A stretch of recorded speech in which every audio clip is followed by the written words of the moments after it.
So in this talk we'll be talking about what good business means, what value means, and questioning what might be good in your business.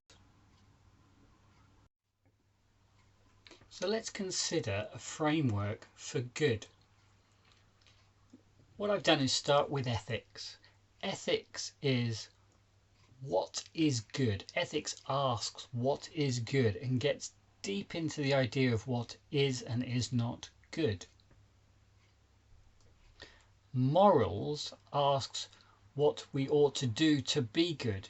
Those are the general societal guidelines that help us be good. Values are the individual perceptions of what we think is important in order to be good. So I provide this layered framework of ethics, morals and values to understand how we can do good.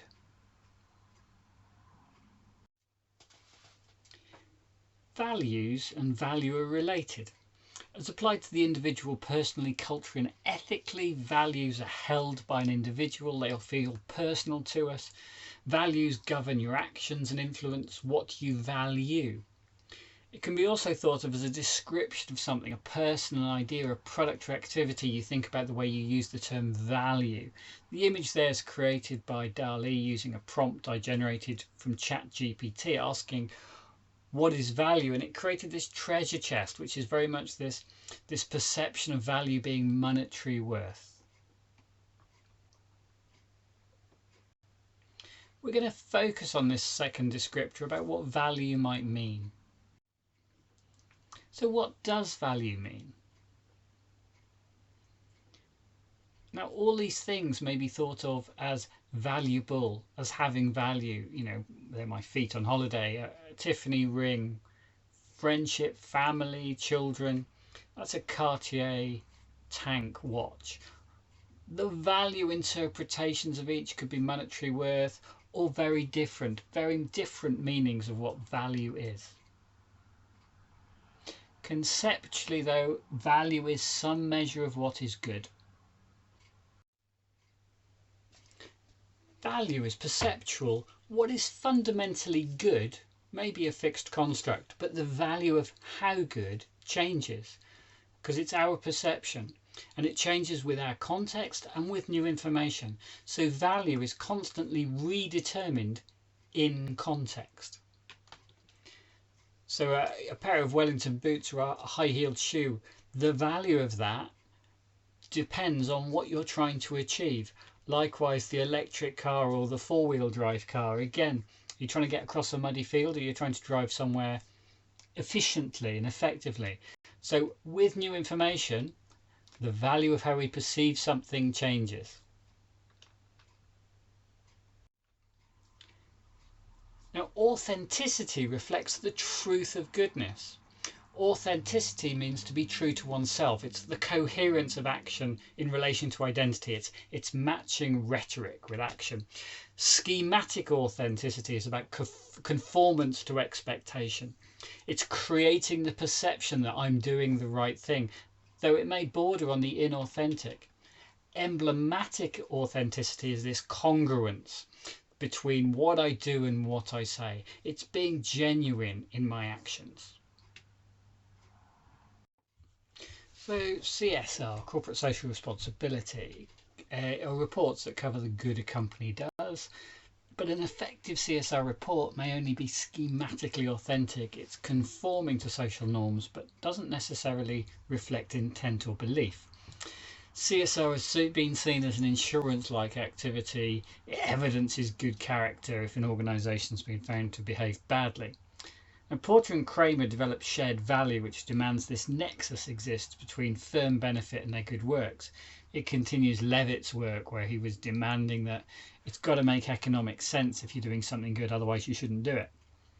Now, shared value underpins EU CSR strategy, but CSR reports are not standardised. So how authentically good is a firm is a question I don't feel CSR can really address.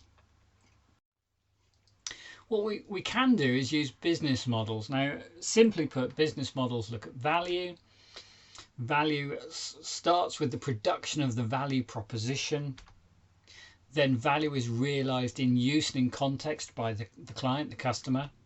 And from that, the firm must capture value, some form of sustainable money if it's going to be a lasting business. So that's a very simple business model. Obviously, we can create more complexity around that to get more insight. So we developed 10 questions to capture a business model at more depth to try and understand value more precisely and what good a firm does. So asking about what the value proposition is, what are the customer relationships, the different segments you deal with, the cost structure, how do you capture worth. We also ask what are the key activities of the firm, what are its resources, what are the channels and linkages it uses to work with others, its stakeholders, who are they, what are the relationships, and what are the value propositions of the stakeholders in their different contexts. Fundamentally, this is what we call a torch-like model, and it throws light on the worth captured by the company and the wider societal worth. And using those questions, we can pick apart how the firm is creating that value. So let's look at some examples that we have done. So research methodology, we looked at organisations working with ex-offenders, ones that we believed were probably doing good work. We did 10 interviews with ex-offenders, all of them up to 3 hours in duration, 1 female, 9 male, which actually reflects the demographic of offenders. And to populate the business model, we worked with Delancey Street, Emmaus, Greggs the Baker, Timpsons and Network Rail, some organisations there you may or may not recognise. So what is the ex-offender experience? So ex-offenders need to demonstrate required skills or experience in order to get a job. Many struggle to access courses, and when they did, they often had little to show for their efforts. Often we were finding individuals weren't being given certificates or coursework completions in prison, often just because they were moved. It wasn't necessarily a malicious thing. Ex-offenders were found to lack self-confidence when it came to finding work, leading to a reluctance to apply for jobs, feelings of vulnerability, worries about rejection. Very much a us and them dynamic. They felt the prejudice against them. Being in prison really does erode identity. These are people often who don't have bank accounts, don't hold utility bills, don't have credit scores. And often identity such as these is required just to access normal life. So it's a marginalised group. So we applied the business model to reveal the nature of the organisations. Now, Delancey Street is run by and for ex-offenders in America. It started in San Francisco.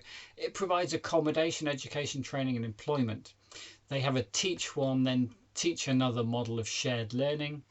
It's a throughput model. They've got to do 2 years, though most people stay for 4. Emmaus is a commune that focuses on safe accommodation for the homeless. It has employment and it owns businesses and offers limited training.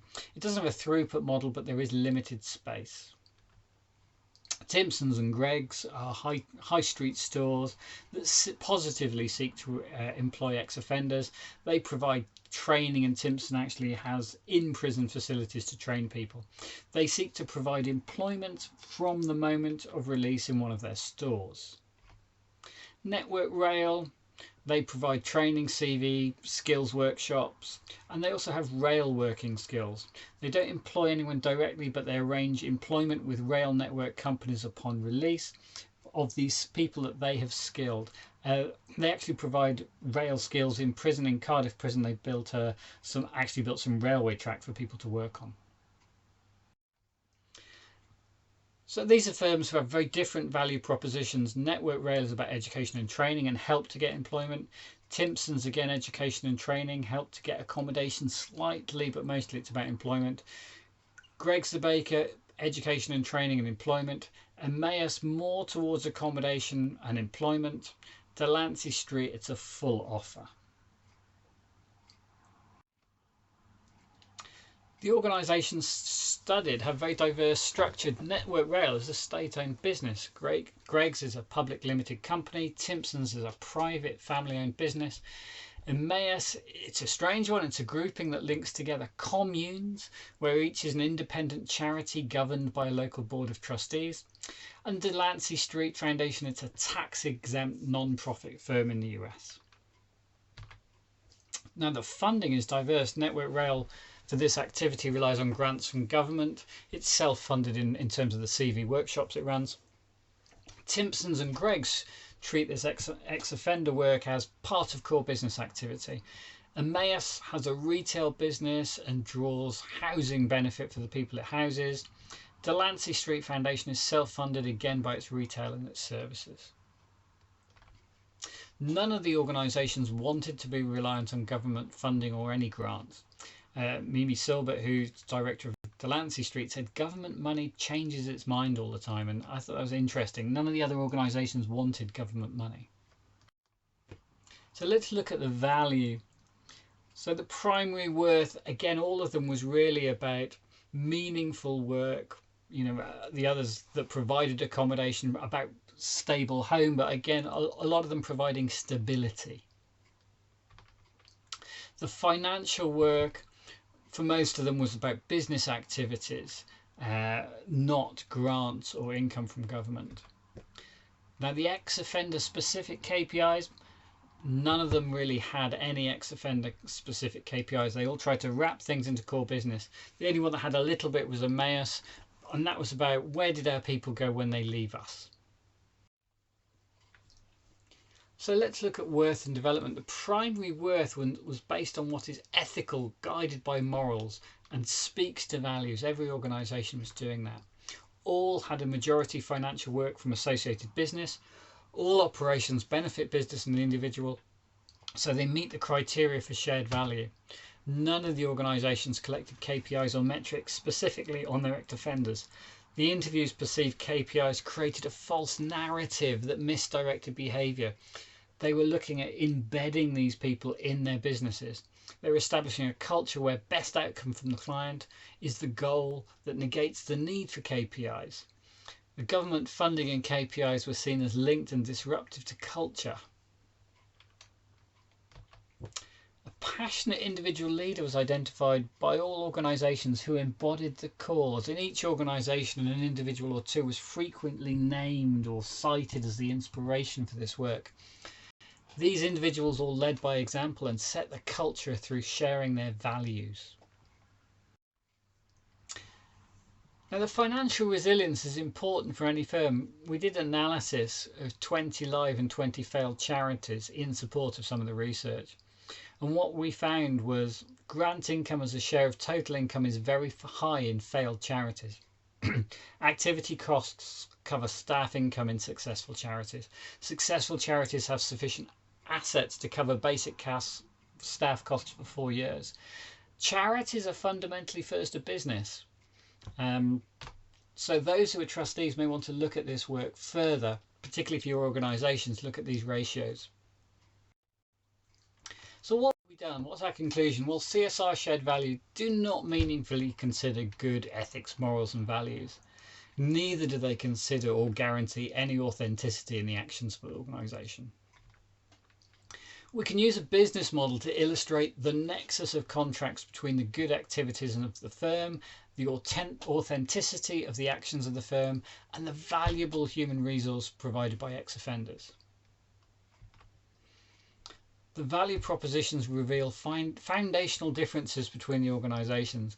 You've got Delancey Street and Emmaus, created to support the individuals. Greggs, Timpsons, Network Rail are primarily commercial concerns, very different organisations, but this approach to analysing the business worked in all cases. Now, in acting for good, each organisation's gaining direct or indirect financial benefit, and all create social benefit. They're reducing the costs of ex-offenders and they're helping people reintegrate into society. Now, if in discussion, consider your organisation or one you're familiar with, consider the value it creates through the value business model. You can go back and pick it apart in detail through the 10 questions we've described. But how are people realising value from that? What worth is captured? Does the organisation do good? What is good about the organisation, and consider ethics, morals, and values.